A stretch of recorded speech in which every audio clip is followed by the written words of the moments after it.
Nabi SAW bersabda kepada Abi Dzar Al-Ghifari radhiyallahu, "La tanzur ila sigharil khati'ah, walakin unzur ila man asaita." Jangan melihat kepada kecilnya sebuah dosa, tetapi lihatlah kepada siapa Anda melakukan dosa. Karena ada orang-orang yang terpancing dengan pembagian dosa. Ada dosa besar, ada dosa kecil. Sehingga kemudian ketika orang ini terfokus kepada pembagian dosa, ketika dia masuk kepada dosa kecil, dia mengatakan, ini kan dosa kecil saja, belum sampai dosa besar. Maka Nabi SAW mengajarkan kaedah kepada kita, jangan lihat kecilnya dosa, tetapi lihatlah kepada siapa Anda melakukan dosa. Karena setiap dosa itu ada pengaruh di dunia. Ingat, Allah Subhanahu wa ta'ala itu memiliki tentara yang banyak.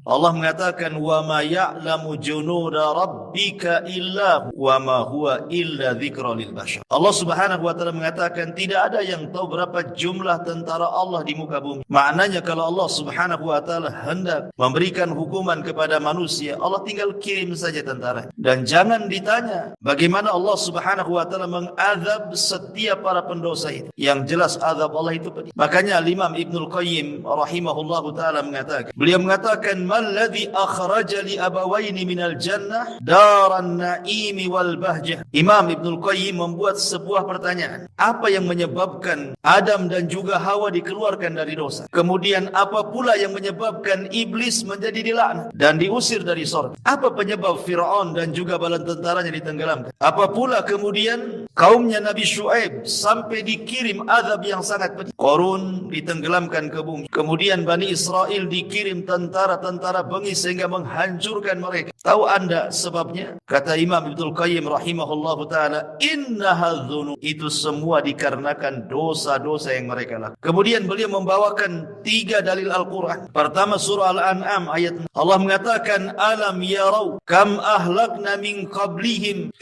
min qarnin makkannahum fil ardi ma lam numakkil lakum wa arsalna as-samaa'a 'alaihim midrara wa ja'alna al-anhara tajri min tahtihim fa ahlaknahum bidhunubihim wa ansha'na min ba'dihim qarnan akharin. Tidakkah mereka memperhatikan berapa banyak generasi sebelum mereka yang telah kami binasakan, padahal generasi itu telah kami teguhkan kedudukannya di permukaan bumi, yaitu keteguhan yang belum pernah kami berikan kepada kalian. Tapi kami curahkan hujan yang lebat untuk mereka, dan kami jadikan sungai-sungai mengalir di bawah mereka. Kemudian kami binasakan mereka karena dosa-dosa mereka sendiri, dan kami ciptakan generasi yang lain setelah generasi mereka. Artinya tidaklah generasi-generasi itu dilenyapkan Allah kecuali karena dosa-dosa mereka. Kemudian juga di dalam surah Al-Ghafir ayat 2 Allah katakan, awalam yasiru fil ardi fayanzuru kaifa kana aqibatul ladzina kanu min qablihim kanu hum ashaddu minhum quwwatan wa athara fil ardi fa akhadhahumullahu bidhunubihim wa ma kana lahum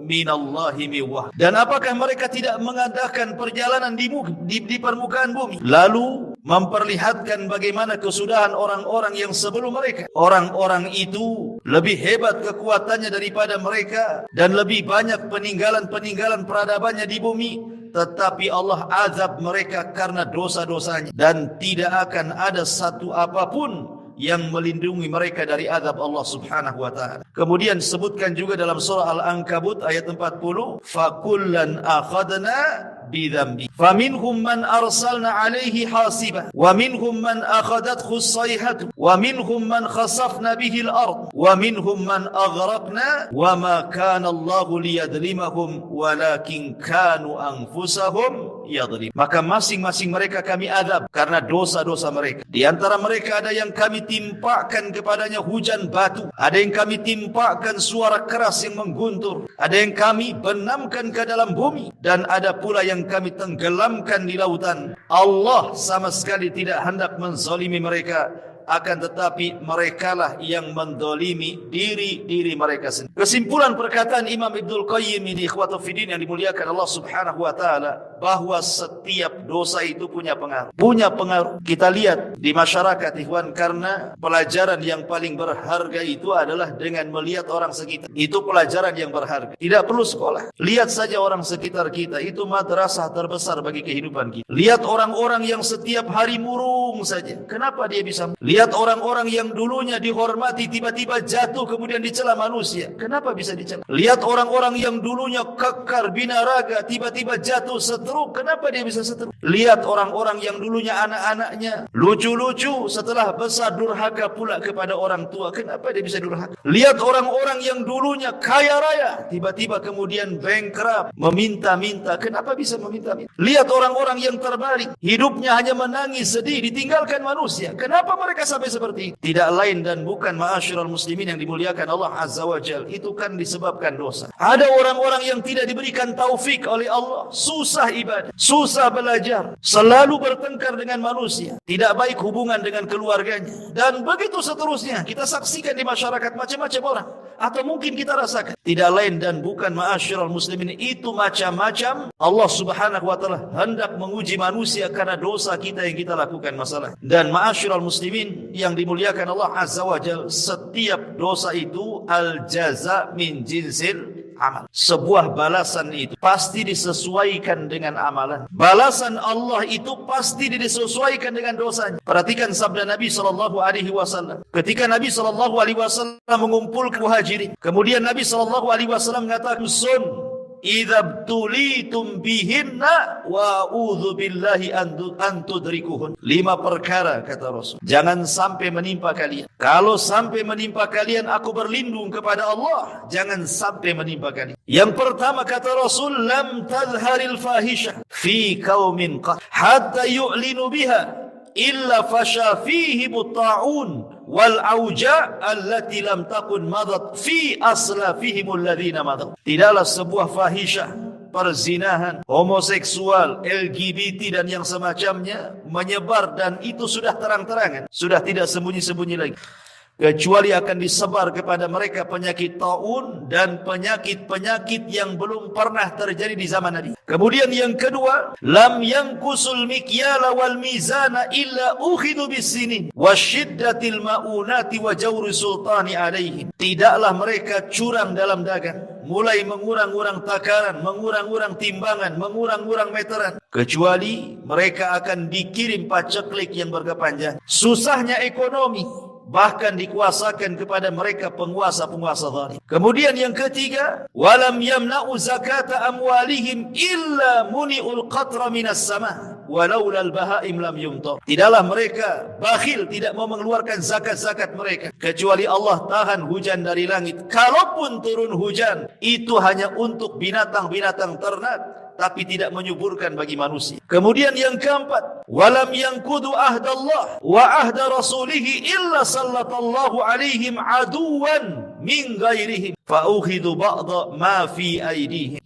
Tidaklah mereka mulai membatalkan perjanjian dengan Allah dan dengan Rasulnya, artinya tidak taat dengan perintah Allah dan Rasulnya, kecuali akan dikuasakan kepada mereka musuh dari luar, kemudian mengambil sebagian harta kalian. Dan yang terakhir, wa man lam tahkum a'immatuhum bi kitabillah wa yatakhayyaruna mimma anzalallah illa ja'alallahu ba'sahum bainahum. Dan tidaklah para pemimpin kaum muslimin menegakkan kitab Allah dan mereka memilih di luar daripada apa yang diturunkan Allah, kecuali Allah akan retakkan mereka, Allah akan buat mereka berselisih. Inilah 5 dosa yang kata Imam Ibnul Qayyim rahimahullahu ta'ala, perhatikan, al-jaza min jinsil amal. Balasan itu disesuaikan dengan dosa yang diamalkan. Yang pertama, ketika Allah Subhanahu wa ta'ala menimpakan berbagai macam penyakit taun dan yang semacamnya kepada orang-orang yang mereka terang-terangan melakukan zina, melakukan homoseksual, LGBT atau yang lainnya. Kenapa Allah timpakan dengan berbagai macam penyakit? Kata beliau, fadhuhurul fawahish, adapun tampaknya fahisyah, maksudnya perbuatan zina dan yang semacamnya itu. Kemudian ditimpakan penyakit-penyakit iqaban yukafi maladzatiha. Maka ketika orang melakukan zina kemudian dikirim penyakit, maka maka itu sesuai dengan kelezatan maksiat yang dirasakan. Ketika dia melakukan maksiat, dia merasakan lezat dengan maksiat. Dia tidak merasa bahwa itu perbuatan dosa. Makanya Allah Subhanahu wa taala timpakan penyakit kepada mereka. Begitulah cara Allah Subhanahu wa taala membalas. Sebagaimana dia merasa lezat ketika melakukan maksiat, ketika datang penyakit, maka dia merasa sakit luar biasa. Lihat orang-orang yang terkena penyakit AIDS, ada di antara mereka yang melepuh kulit, ada yang mereka kemudian dagingnya terkelupas dari tulang, ada yang stroke, ada yang sampai mengalami kematian. Begitulah Allah Subhanahu wa taala balas al-jaza min jinsil amal. Kemudian kenapa Allah Subhanahu wa taala tidak menurunkan hujan kepada orang-orang yang mereka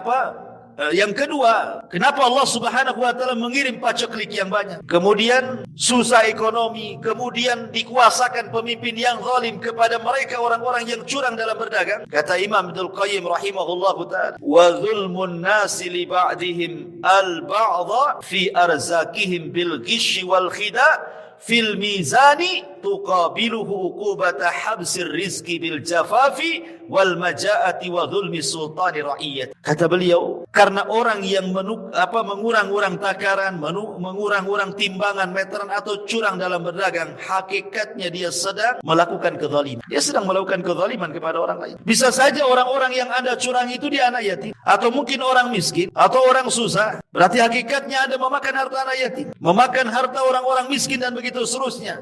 Makanya al-jaza min jinsil amal. Ketika Anda dengan curang itu merasa bahwa dengan itu akan mendapat keuntungan yang banyak. Kan orang curang itu kan keyakinannya dia dapat untung yang banyak kan? Kenapa dia kurangi dari 1 kilo 2 on, pikirnya 2 on itu akan dapat keuntungan bagi dia. Makanya kenapa hukumannya Allah tahan rizkinya. Justru Allah tahan rizkinya. Dengan cara apa? Dikirim paceklik, walaupun hujan gak ada berkah. Kemudian dikirim kepada mereka susah ekonomi. Tujuannya ingin mendapatkan ekonomi, Allah persusah pula ekonomi. Kemudian dikirim para penguasa yang zalim, akhirnya membuat aturan-aturan menyusahkan masyarakat. Lihat bagaimana al-jaza min jinsil amal, kata Imam Ibnul Qayyim rahimahullahu ta'ala. Begitu juga wa man'un nasi li zakatihim, dan orang yang mencegah manusia untuk mengeluarkan zakat. Yu'aqibun nas alaihi bi uqubati min jinsihi min jinsi dzambihi. Kata Imam Ibnul Qayyim juga, maka Allah Subhanahu wa taala memberikan balasan sesuai dengan jenis dosanya. Ketika dia menahan zakat, Allah tahan juga hujan. Ketika mereka menahan, Allah tahan juga. Ketika mereka melepaskan zakat, Allah lepaskan hujan. Kalaupun seandainya ada hujan itu bukan untuk kita, tetapi untuk binatang ternak saja. Kalau bukan karena binatang ternak, mungkin langit tidak akan hujan lagi. Adapun yang keempat, ketika Nabi SAW mengatakan, ketika mereka mulai memudarkan perjanjian Allah dengan Rasulnya, mulai mereka membantah Al-Quran dan Sunnah, tidak mau mengikuti perintah, menjauhi larangan, dan juga malah kemudian melakukan larangan, malah tidak menikmati yang dihalalkan, malah menikmati yang diharamkan. Maka kata Imam Ibnul Qayyim rahimahullahu ta'ala, maka mereka pun diberikan iqab sesuai dengan jenis dosanya. Apa jenis dosanya? Dikirim kepada mereka musuh dari luar. Karena kekuatan kaum muslimin itu, kalau mereka berpegang dengan Al-Quran dan Sunnah.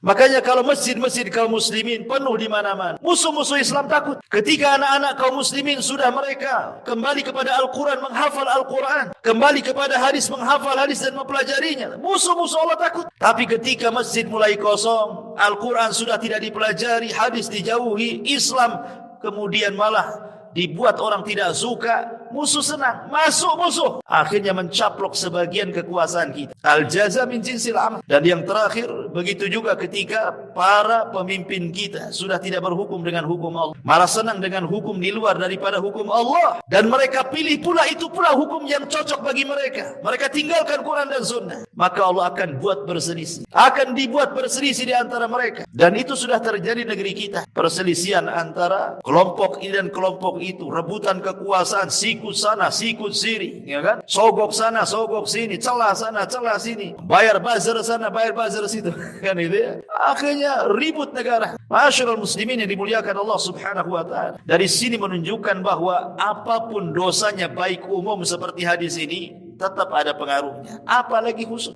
Inilah yang kita akan bahas, dosa-dosa khusus, di mana Nabi SAW mengatakan ada 6 dosa yang kalau kita lakukan, maka Allah akan azab kita di dunia sebelum akhir. Dan azab di dunia bukan menjadi kafarah bagi akhirat. Di akhirat tetap diazab, di dunia juga diazab. Subhanallah. Ma'asyiral muslimin yang dimuliakan Allah Azza wa Jalla. Apa dosa yang disegerakan di dunia sebelum akhirat? Disebutkan dalam hadis Nabi SAW. Yang pertama, Imam Abi Dawud, Tirmidzi, Ibnu Majah meriwayatkan sebuah hadis dari jalur Abi Bakrah radhiyallahu anhu. Nabi SAW bersabda, "Ma min dzambin ajdaru an yu'ajjilallahu li sahibihi al-'uqubata fid dunya ma'a ma yaddakhiruhu lahu fil akhirati mithlul baghi wa qati'atir rahim." Dari Abi Bakrah radhiyallahu, Nabi SAW bersabda, tidak ada satu dosa yang lebih pantas untuk disegerakan kepada pelakunya hukuman di dunia sebelum hukuman di akhirat, melainkan al-baghi wa qati'atir rahim. Pertama al-baghi, yang kedua qati'atur rahim. Hadis ini disahihkan oleh Syekh Nasiruddin Al-Albani rahimahullahu taala fi Sahih Abi Dawud. Jadi yang pertama al-baghi. Apa al-baghi? Al-baghi itu artinya az-zulmu, kezaliman. Kezaliman ini ikhwatu fillah muliakan Allah Subhanahu wa taala sangat dibenci oleh Allah Subhanahu wa taala. Makanya Allah Subhanahu wa taala berfirman dalam hadis qudsi, apa firman-Nya? Inni haramtu zulma ala nafsi wa ja'altuhu muharraman bainakum fala tadhalam. Kuharamkan kezaliman kepada diriku dan kuharamkan kezaliman pula bagi kalian. Ma'asyiral muslimin yang dimuliakan Allah Azza wa Jalla, saya akan sebutkan beberapa kisah menunjukkan bahwa zalim itu akan ada hukuman di dunia sebelum akhirat. Ingat ketika saya menceritakan kepada antum tentang kisah Hajjaj ibn Yusuf al-Thaqaf. Hajjaj ibn Yusuf al-Thaqaf, seorang jenderal hafal Quran tetapi bengis. Berapa banyak jiwa para sahabat, para tabi'in dibantai dia. Jadi suatu ketika dia melakukan penyerangan dan menaklukkan Mekah dan Madinah, ada seorang hamba yang saleh namanya Sa'id ibn Zubair radhiyallahu anhu. Sa'id ibn Zubair radhiyallahu anhu. Sa'id ibn Zubair disiksa oleh Hajjaj ibn Yusuf sampai akhirnya kemudian dia dirantai mulai dari leher, tangan dan kaki, sampai dia mengatakan kepada Hajjaj, ya Hajjaj, kalau engkau hendak membunuhku silahkan, tapi tolong sekarang waktu sholat, aku ingin sholat. Kemudian kata Hajjaj ibn Yusuf ini, ya adu Allah, wahai musuh Allah, engkau tinggal solat saja, mau ku arahkan ke kiblat mana? Baik, ku arahkan kau ke kiblatnya orang-orang Nasrani. Subhanallah, Hajjaj zalim. Ya. Maka Sa'id ibn Zubair mengatakan terserah, karena Allah Subhanahu wa taala mengatakan fa aina ma tuwallu fasamma wajhullah. Kemanapun aku mengarah di sana ada wajah Allah. Akhirnya kemudian sebelum dibunuh oleh Hajjaj di pantai ini, Sa'id ibn Zubair ini berdoa kepada Allah Subhanahu wa taala dan mengatakan, ya Rabb, jangan engkau kuasakan kezaliman Hajjaj, setelah cukuplah aku yang terakhir. Maka setelah Sa'id ibn Zubair dibunuh secara zalim oleh Hajjaj ibn Yusuf ini, 40 hari setelah, Hajjaj selalu bermimpi, dalam mimpinya berjumpa dengan Sa'id ibn Zubair. Kemudian terngiang-ngiang setiap hari. Akhirnya dia pun jatuh sakit dan mengalami sakit yang hebat, yang rasa sakitnya tidak ada yang tahu kecuali Allah. Sebab itulah dia meninggal. Lihat, sadaqa Rasul sallallahu alaihi wasallam bahwa kezaliman itu akan disegerakan azabnya di dunia sebelum akhir. Bahkan dikisahkan, ma'asyiral muslimin yang dimuliakan Allah Azza wa Jalla, dari Yahya al-Burmuki rahimahullahu taala. Yahya al-Burmuki adalah salah satu menteri pada kekhilafan Harun ar-Rasyid. Harun ar-Rasyid menjadikan Yahya al-Burmuki ini salah satu wazirnya, penasehat. Tetapi kemudian amanah daripada Harun ar-Rasyid, jabatan yang diberikan kepada Yahya al-Burmuki ini melewati batas kewenangan dia. Akhirnya dia pun melakukan kezaliman, memperkaya dirinya dan begitu seterusnya, menzalimi orang lain.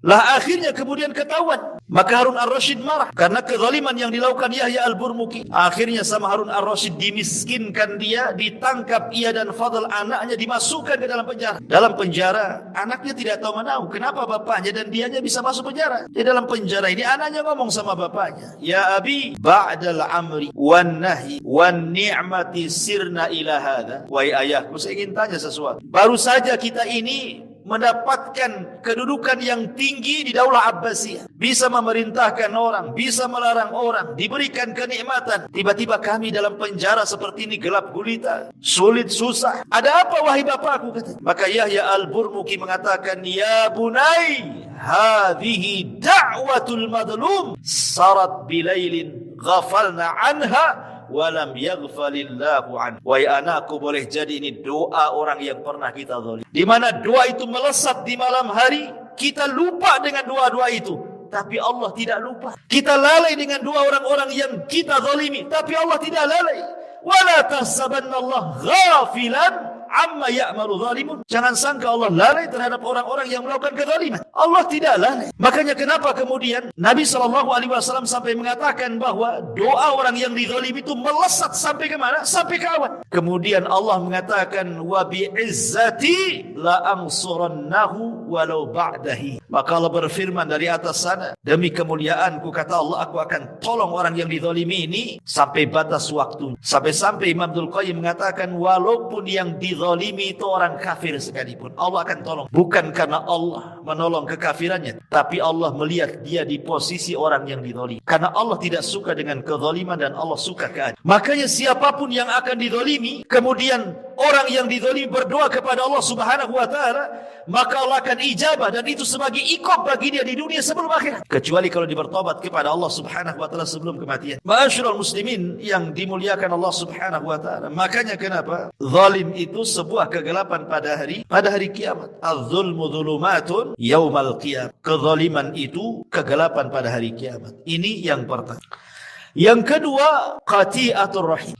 Yang akan disegerakan hukumannya di dunia sebelum akhirat adalah orang yang memutuskan silaturahim. Dan yang paling besar dari memutuskan silaturahim adalah uququl walidain. Ketika seorang anak durhaka kepada orang, maka hukumannya akan disegerakan di dunia sebelum akhirat. Seorang syekh bercerita, syekh ini biasa berdakwah di penjara. Jadi suatu ketika syekh ini, ya sebagaimana rutinitas jadwal dia harus mengisi di penjara. Dia datang ke penjara. Rupanya di depan penjara itu adalah seorang ibu yang menangis tidak henti-henti. Ditanya oleh syekh, ya ummah, wahai ibu, kenapa anda menangis? Kemudian ibu ini mengatakan, sesungguhnya anakku di dalam sana. Anakku di dalam sana. Akhirnya kemudian syekh ini membujuk ibu ini supaya tenang. Kemudian ibu ini mengatakan, menitipkan uang 300 real. Ya syekh, sampaikanlah uang ini kepada anakku dalam sana. Kemudian syekh ini bertanya, bagaimana bisa anakku di penjara? Kemudian ibunya mengatakan, uquq ya syekh, uququl walidain ya syekh. Durhaka kepada orang tua wahai syekh, durhaka kepada orang. Kata syekh ini, bagaimana bisa? Coba cerita. Maka ibu ini bercerita begini. Jadi suatu hari ayahnya memerintahkan sesuatu dengan nada tinggi. Tidak terimalah dia anaknya ini. Akhirnya adu mulut antara bapak dan anak ini. Entah kenapa anak ini kemudian menempeleng bapaknya sampai pingsan. Bapaknya ditempeleng sampai pingsan. Ya. Akhirnya kemudian ketika dia sadar, dia tidak terima, dilaporkan ke polis, ditangkap, masuk penjara. Kata syekh, la haula wala quwata illa billah. Akhirnya diambil uang itu. Baik, akan saya sampaikan uang ini setelah saya izin ke sipir dulu. Karena tidak boleh masukkan sembarang barang ke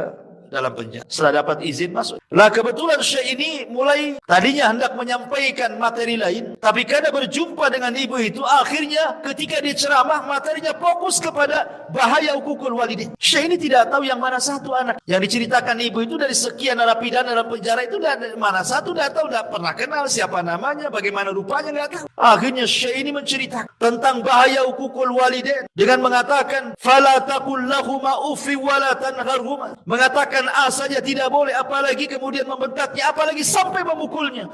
Kemudian diceritakan tentang bahaya ancaman-ancaman di dunia, di neraka ini. Tiba-tiba di balik tiang itu, rupanya anak itu ada di balik tiang. Entah kenapa anak ini seperti orang mabuk, entah ngantuk, entah mabuk, entah apa gitu, mendengarkan kajian, tiba-tiba oleng, kepalanya membentur tiang itu, kemudian pingsan. Al-jaza min jinsil amal. Sebagaimana dia menampar bapaknya pingsan, dia kejeduk tiang, dia pingsan juga.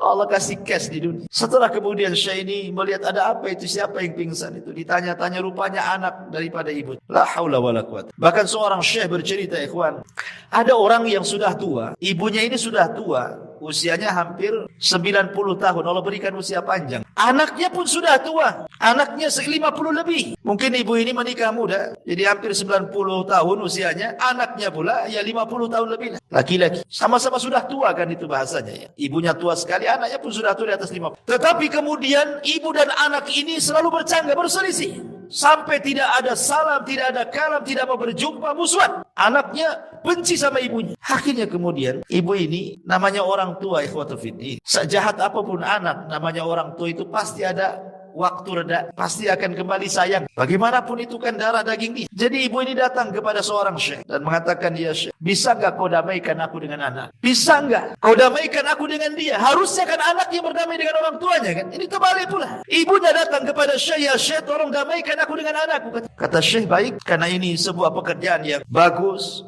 dipuji oleh Allah Subhanahu wa taala, la khaira fi katsir min najwahum illa man amara bi shadaqatin aw ma'rufin aw islahin bainan nas. Tidaklah kebanyakan ucapan manusia di atas kebaikan kecuali orang memerintahkan kepada kebaikan, memerintahkan sedekah dan mengislah di antara orang yang bertikai. Kata syekh, baik, kita datangi anak. Dibawalah orang tua ini oleh syekh ini ke rumah anaknya. Kemudian diketuk pintunya. Ketika anak ini melihat ibunya langsung emosi, tidak terima. Kemudian syekh berusaha untuk menenangkan anak. Kemudian syekh masuk ke dalam rumah, ibunya menunggu di luar, diceramai sama syekh itu, jangan, kamu jangan seperti itu ibu, mintalah kau maaf kepada dia. Tapi kemudian dia mengeluarkan kata-kata yang sampai keluar kata-kata itu didengar ibunya sakit hati. Dia tujuannya baik, mau berdamai, tiba-tiba malah dicela, dicaci, dimaki, sakit hatinya, dirobek hati. Akhirnya kekeh anak itu tidak mau minta maaf sama orang. Maka sebelum pulang, entah kenapa ibunya terlontar kalimat, ya Rabb, kama akhraqani, sebagaimana dia telah membakar hati, menjadi panas hatiku, menjadi hancur hatiku katanya, maka bakarlah hatiku. Kata ibunya, ya syekh, pulang.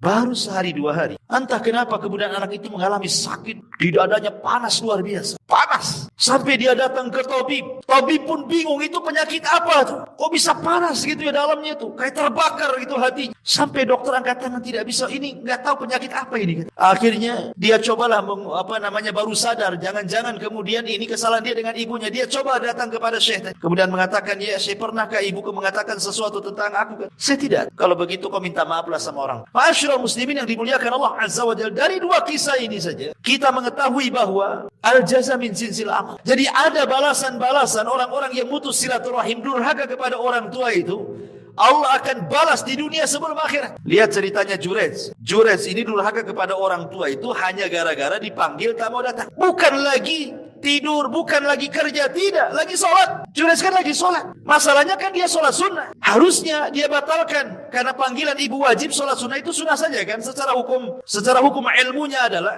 batalkan sholat sunnah, ikut panggilan orang tua. Itu yang benar. Tapi Jurez orang jahil, tapi ahli ibadah. Dia berpikir bahwa hak Allah didahulukan dibandingkan hak orang tua. Diteruskan pula sholat. Ketika ibunya memanggil sekali, tidak kunjung juga datang. Besoknya gitu lagi, dipanggil dia sedang sholat, dipanggil tidak kunjung datang. Sampai 3 kali. 3 hari berturut-turut, dipanggil pula tamu datang. Ibunya kan tidak tahu Jurez ini sedang apa. Akhirnya ibunya berdoa kepada Allah, ya Rabb, kalau Jurez seperti ini kepada aku, katanya, dia fokuskan ibadah yang tidak mempedulikan ibunya sendiri, jangan kau wafatkan ya Rabb si Jurez sampai kau kirimkan pelacur untuk memfitnah dia.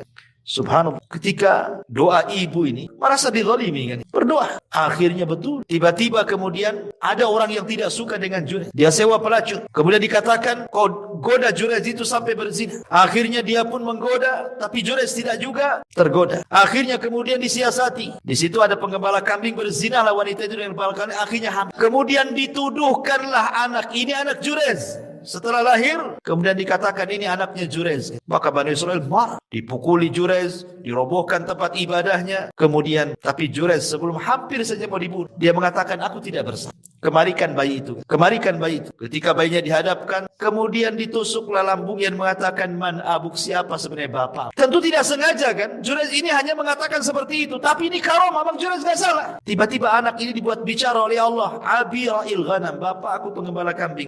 Baru sadar Bani Israel. Tapi apa yang jadi syahid kisah ini? Doa orang tua menjadi sebuah kenyataan. Allah Subhanahu wa taala kirim Bani Israel menghancurkan dia, memukuli dia. Tempat ibadah dihancurkan. Walaupun kemudian kembali dibangun kan. Dari sini menunjukkan qati'atur rahim adalah dosa yang disegerakan. Jadi yang pertama zalim, yang kedua memutus silaturahim. Hati-hati. Kalau Anda seorang mudir di perusahaan, jangan pernah zalim kepada bawahan. Gaji mereka sebelum keringatnya kering, kata Nabi. Kalau Anda seorang suami, jangan zalim kepada istri, kepada anak-anak. Atau punya orang tua, jangan zalim kepada orang tua. Tabarru aba'akum tabarrukum abna'ukum. Berbuat baiklah kepada orang tua kalian, nanti anak-anak kita berbuat baik sama kita. Kalau kita tidak berbuat baik sama orang tua kita, nanti anak-anak kita Allah kirim yang durhaka dengan kita. Betapa banyak anak-anak yang kita sayang waktu kecil, ketika dia sudah tua, kita sudah tua, anak-anak sudah besar, kita sakit, Nggak ada yang peduli dengan kita. Banyak tuh orang-orang tua yang kayak gitu. Menyesal melahirkan anaknya itu. Setelah dia terbaring sakit, nggak ada satupun anak yang datang. Bahkan ada satu syekh itu bercerita. Jadi ada dua orang tua itu, suami istri, sudah nenek-nenek. Qadarullah, meninggallah istri. Secara otomatis karena sudah tua bapaknya ini harus ikut kepada anak yang paling tua kan, dibandingkan kepada anak-anak yang muda-muda karena semua sudah kawin. Akhirnya kemudian orang tua ini ngikut kepada anak yang paling tua. Sehari dua hari tidak ada masalah. Seminggu dua minggu tidak ada masalah. Sebulan dua bulan mulai ada masalah. Istrinya tidak suka dengan dia karena hidup satu rumah. Ya. Entah kenapa istrinya kemudian ngomong sama suaminya setelah perdebatan yang panjang meminta supaya bapaknya jangan tinggal di dalam rumah.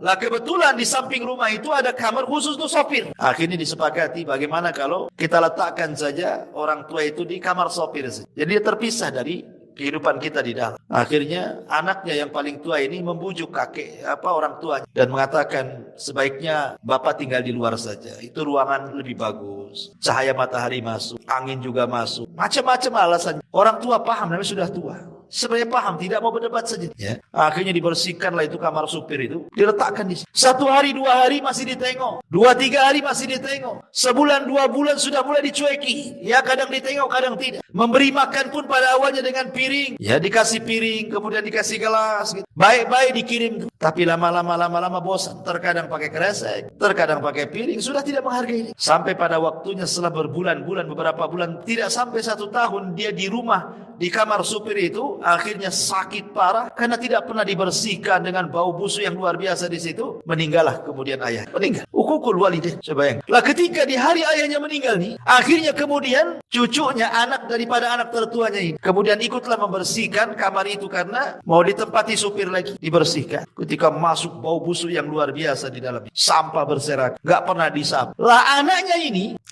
ini kan punya anak, artinya cucu daripada si kakeknya yang meninggal tuh. Masih kecil, ya, sekitar 8 atau 7 tahunan. Masuklah ke kolong ranjang itu, tempat kakeknya tidur itu. Rupanya di situ ada piring dan gelas.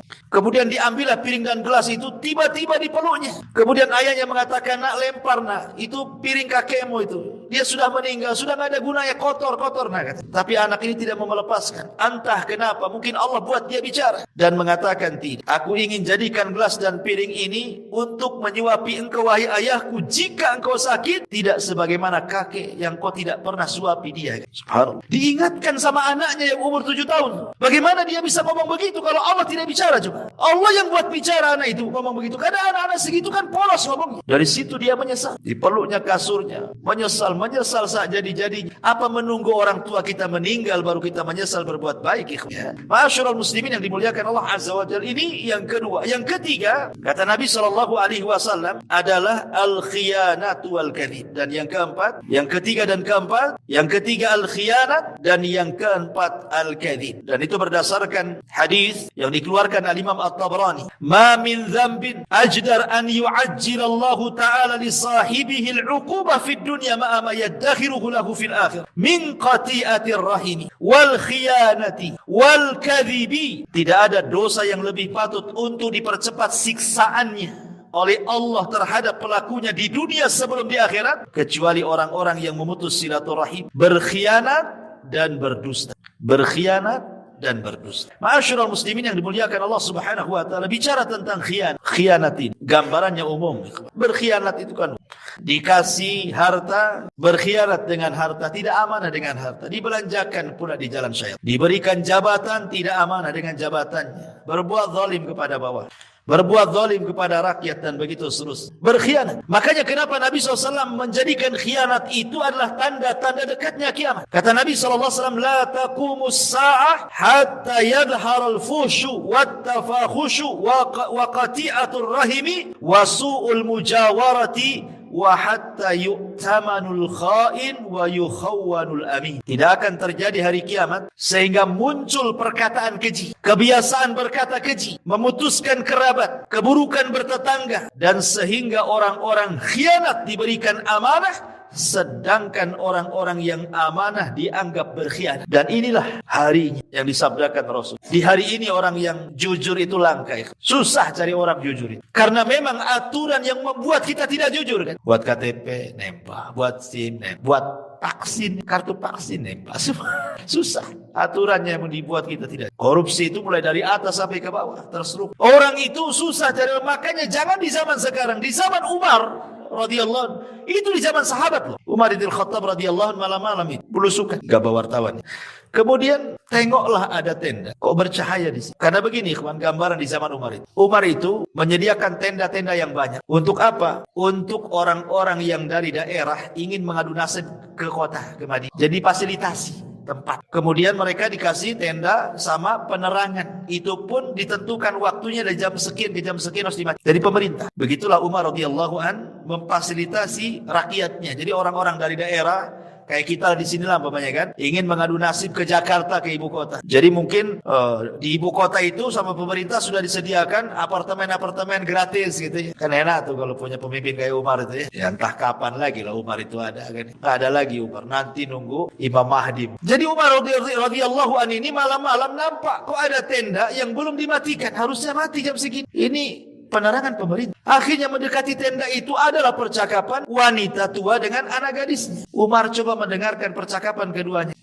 Jadi ibunya ini ngomong sama anaknya, nah, bagaimana kalau kita besok jualan air susu ini kita campur dengan air mineral supaya banyak untung. Begitulah curang dalam dagang itu modusnya kurang lebih sejak zaman Umar sampai sekarang, main campur-campur. Ya kan? Pemanya jual jeruk bilangnya beras tagi, ataunya beras busuk kan. Bilang salak pondok, ternyata salak bubuk kan gitu. Enggak tahu gitu. Dicampur-campur kan. Itu memang dari sejak zaman dulu namanya curang dalam dagang, main campur-campur yang baik dengan yang buruk dan begitu terus. Tapi anak gadisnya ini subhanallah, anak soleh. Dia mengatakan kepada ibunya, Bu, jangan. Umar bin Khattab, Amirul Mukminin, membuat aturan dalam jual beli tidak boleh curang. Kata ibunya, nak, Umar tidak tahu. Pada Umar di samping tendanya. Umar tidak. Tapi anak gadis sekali lagi mengingatkan kepada ibunya, Bu, walaupun Umar tidak tahu, tapi Umar punya Rob, punya Tuhan, dan Tuhannya Umar juga Tuhan kita. Tuhannya Umar tahu. Ya. Akhirnya sadar ibu. Umar bergegas pulang. Kumpulkan anak laki-lakinya. Ibnu Umar, Qasim ibn Umar. Anak laki-lakinya. Kata Umar bin Khattab, siapa yang siap nikah di antara kita? Siapa? Tuh ada bibit unggul tuh sana. Rupanya Qasim ibn Umar mengatakan, saya wahai besok ikut saya. Dilamarkan gadis dalam tenda. Orang susah. Dinikahkan dengan orang nomor satu, anak orang nomor satu, Khalifah Amirul Mukminin. Karena di zaman itu yang dilihat agama, bukan dilihat harta. Bukan kayak zaman sekarang kan gitu. Walaupun hafal Quran, nggak ada kerjaan buat apa. Emang saya makan ayat kata. Bagus sama dokter jelas katanya gajinya bulan. Ini hafal Quran gojek lagi nggak jelas hasilnya. Zaman sekarang kan gitu ya. Kalau zaman dulu kan tidak. Ya. Zaman dulu itu ilmu luar biasa dihargai kan. Apalagi kejujuran. Makanya Qasim ibn Umar menikahlah dengan wanita ini. Lahirlah seorang putri namanya Lailah. Dari Lailah inilah lahir tokoh fenomenal sepanjang sejarah, Umar bin Abdul Aziz. 2 tahun 5 bulan berkuasa, nggak ada orang miskin di zaman. Dialah penegak keadilan sampai orang menyangka itulah Al-Mahdi yang dikatakan. Masyarul muslimin yang dimuliakan Allah Subhanahu wa taala. Tapi syahidnya dalam kisah Umar bin Khattab bagaimana Amirul Mukminin menghargai kejujuran, menghargai kejujuran. Kalau di zaman sekarang ada orang jujur di tengah-tengah para pengkhianat, sebentar aja ikut pengkhianat. Kalau tidak jadi pengkhianat dimusuhi oleh para pengkhianat. Gimana caranya disingkirkan kan? Masyarul muslimin yang dimuliakan Allah Azza wa Jalla. Makanya kemudian khianat ini bahaya dan banyak jenisnya berkhianat. Makanya kenapa Nabi SAW sampai mengatakan para pengkhianat ini akan disegerakan hukumannya di dunia sebelum akhir. Karena bahaya para pengkhianat, bisa menghancurkan negara. Ingat runtuhnya Baghdad di tangan Tatar, orang-orang Mongol, sampai akhirnya dibantai. Mulai dari anak kecil, wanita, dewasa, habis dibantai. Satu kota Baghdad sama orang-orang Tatar itu. Siapa yang berkhianat? Orang Syiah. Orang Syiah membocorkan rahasia berkhianat dengan orang-orang Tatar. Akhirnya menghancurkan Baghdad. Khianat ini bisa menghancurkan negara. Ulama dibantai, kitab-kitab dibakar. Pengkhianatan orang Syiah, Ibnu Qum, ya. Masyarul muslimin yang dimuliakan Allah Subhanahu wa taala. Kemudian dan gambaran orang khianat ini macam-macam, mulai dari negara sampai ke masalah rumah tangga. Ya, menceritakan seorang suami menceritakan tentang keburukan istrinya, atau istri menceritakan keburukan suaminya. Ini kan berkhianat. Kan ada tuh yang seperti itu. Kemudian juga yang keempat, yang disegerakan hukumannya adalah al-kadzib, dusta. Dan dusta ini disebutkan dalam hadis Nabi SAW, yahdi ilal fujur, mengarah kepada fujur, keburukan. Wal fujuru yahdi ilan nar, dan keburukan itu mengarah ke neraka. Dan ingat, biasanya orang yang suka berdusta itu tidak akan tenang hidup, tidak akan tenang. Lihat orang-orang yang punya hutang tak bayar, setiap ditagih ngelek, nggak akan tenang hidup. Makanya orang-orang yang punya hutang itu, kata Nabi, malam jadi kepikiran, hilang pula menghilang. Kalau malam jadi kepikiran, siang menghilang. Umumnya orang punya hutang itu, malamnya pusing, siangnya hilang. Karena takut dicari orang, siang, ya kan? Ngilang dia, nanti datang malam, nggak bisa tidur. Itulah sudah ukubah dia, itu sudah dirasakan dia tuh. Kenapa? Karena biasanya orang-orang seperti ini suka dusta. Suka dusta orang seperti ini. Masyaallah muslimin, dan gambaran dusta ini terlampau luas ya, macam-macam dusta ini kan. Ya, dusta kepada Allah, dusta kepada Rasul, dusta kepada manusia, dusta dalam dagang, dusta dalam pekerjaan, macam-macam dusta ini. Tapi yang jelas bahwa seorang muslim tidak mungkin berdusta. Ketika Rasul mengatakan, Rasul ditanya, Rasul, mungkinkah seorang muslim itu penakut? Mungkin. Karena orang jihad itu tidak semua berani. Mungkin seorang mukmin itu penakut. Mungkinkah seorang mukmin itu bakhil? Mungkin, kata, karena kecintaan kepada harta akhirnya dia bakhil. Kemudian mungkinkah seorang muslim itu pendusta? Kata Rasul, tidak ada seorang muslim itu pendusta. Seorang muslim boleh pengecut, seorang muslim boleh bakhil, tapi seorang muslim tidak mungkin berdusta, katanya. Karena dusta itu bukan akhlak seorang muslim. Ya, makanya kenapa kemudian ini pun hukumannya disegerakan sebelum di akhirat. Hati-hati, jangan suka berdusta. Kemudian yang nomor 5 adalah mahabbatu isya'atil fahisha, suka menyebarkan habar-habar buruk. Allah Subhanahu wa taala mengatakan dalam surah Nur ayat 19, innal ladzina yuhibbuna an tashi'al fahishata fil ladzina amanu lahum adzabun alimun fid dunya wal akhirah wallahu ya'lamu wa antum la ta'lamun. Sesungguhnya orang-orang yang suka tersebar keburukan di tengah-tengah orang yang beriman, bagi mereka azab yang pedih di dunia dan juga di akhirat. Di dunia dapat azab, di akhirat dapat azab. Dan Allah Maha mengetahui dan kalian tidak tahu. Dan ini penyakit yang sekarang menyebar nih, yang kelima. Bayangkan, Al-Quran yang mengatakan baru cinta saja tersebarnya sebuah keburukan. Itu sudah diadab di dunia. Apalagi dia yang menciptakan keburukan, dia pula yang menyebarkan. Sekarang ada handphone di mana-mana. Terkadang-kadang kalau dia orang awam, tidak tahu apa-apa gitu, buat konten. Kontennya itu maksiat. Nah, umpamanya seorang perempuan joget-joget nampak aurat, habis itu di-share, ya kan? Di TikTok kok di apa supaya dapat pendukung, penonton, ya, subscribe. Subhanallah, itu menyebarkan keburukan, menyebarkan musik-musik yang gak jelas, ya kan? Atau menyebarkan berita, ini tahun politik nih, hati-hati nih. Saling serang-serangan gak jelas, ya kan? Menjelekkan yang sana, yang ini menjelekkan yang sana gitu. Kemudian bazar-bazarnya ngikut komentar antasyial fahisha. Hati-hati. Ya, ini tahun-tahun politik, hati-hati. Tahun-tahun politik itu banyak beristighfar lah, meminta kepada Allah supaya Allah memberikan pemimpin yang terbaik. Karena tahun-tahun politik ini antum akan melihat bagaimana fitnah-fitnah menyebar di medsos itu. Akan berseliweran tuh di YouTube antum itu. Entah berita-berita entah enggak jelas. Maka berlindunglah kepada Allah Azza wa Jalla. Jangan disukakan, oh senang, oh mantap nih, karena saya milih yang ini. Jika ini serak, oh mantap. Padahal dia enggak ikut, tapi kan senang kan? Senang saja diazab di dunia dan di akhirat, kata Allah. Apalagi dia yang buat berita, dia yang wawancara di YouTube, dia pula yang menyebarkan dengan channelnya. Na'udzubillah. Jangan buat konten-konten fahish. Ya.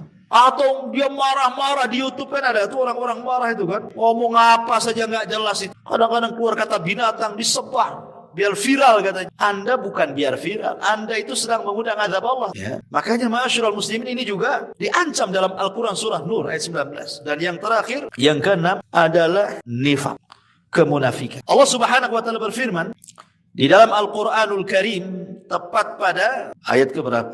Ayat yang ke Allah Subhanahu wa taala mengatakan ketika menyebutkan orang-orang munafik, yahlifuna billahi ma qalu. At-Taubah 74. Walaqad qalu kalimatal kufri wa kafaru ba'da islamihim wa hammu bima lam yanalu wa ma naqamu illa an aghnahumullahu wa rasuluhu min fadli fa in yatubu yaku khairan lahum wa in yatawallaw yu'adzibhumullahu adzaban aliman fid dunya wal akhirah.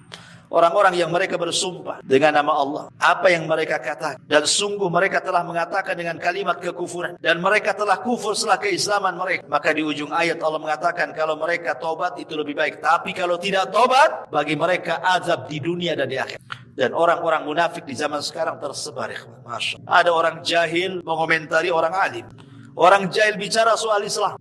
Kan banyak di sekarang nih. Entah ngomong apa. Kayak dia tahu aja soal Islam. Kemudian menyatut-nyatut dalil. Mungkin baca Quran saja belepotan tidak bisa kan. Tapi seolah-olah dia peneliti hebat, komentator gitu ya, seolah-olah punya ilmu dalam agama. Kalau Anda tidak punya ilmu agama, diamlah. Anda kan bukan bidangnya. Karena bagaimanapun Rasul mengatakan, "Idza wusidal amru ila ghairi ahli fantadirisah." Apapun kalau sudah diserahkan kepada yang bukan ahlinya, itu tunggu aja kehancurannya. Islam hancur itu bukan orang luar yang menghancurkan, tapi orang dalam yang munafik yang menghancurkan. Disebarnya Islam-Islam yang kita kenal liberal hari ini contohnya kan, nyamakan agama itu semua sama. Sampai kemudian juga akhirnya dibenturkan Islam itu dengan perkara-perkara yang memang sebenarnya tidak ada perbenturan. Contoh umpamanya, ketika datang Natal, kita kan disuruh menghormati orang-orang di luar daripada Islam. Selama mereka tidak menyerang kita, tidak memerangi kita. Antabarruhum wa tuqsitu ilaihim, kata Allah. Untuk berbuat baik kepada mereka dan berbuat adil kepada mereka. Kita disuruh. Tapi kita punya kalimat lakum dinukum waliyadin. Bukan berarti ketika mereka buat acara, kita ikut terlibat, ikut pakai atribut mereka, ikut mengucapkan selamat mereka. Coba bayangkan. Ternyata orang-orang di luar Islam pun sebenarnya kalaupun orang Islam tidak ngomong seperti itu pun mereka tidak sakit hati. Yang sakit hati itu gerombolan orang-orang sakit hati dalam Islam mana. Disalah-salahkan pula kita yang memfatwakan, jelas-jelas ulama mengharamkan. Malah kita pula tidak dikatakan ini enggak nasionalis.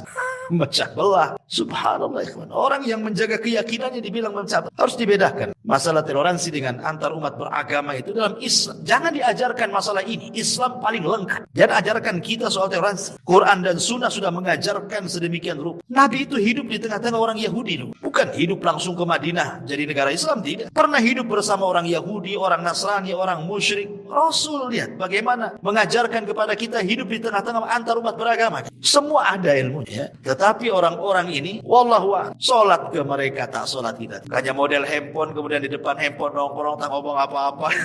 Itu kan gitu ya. Dia tidak sadar handphone ini sebenarnya cuman ada dua kegunaan. Anda menolong Islam dengan handphone, atau Anda menghancurkan Islam dengan handphone. Itu saja ya.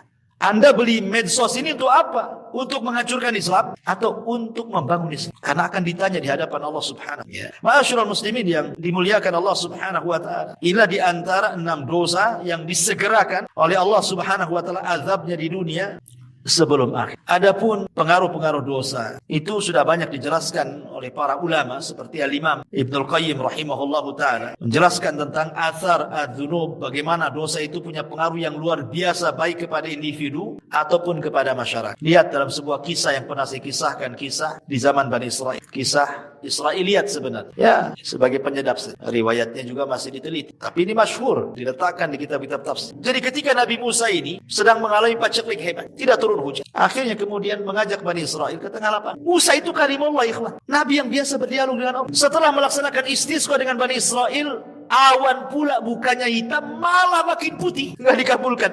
Kan gitu ya.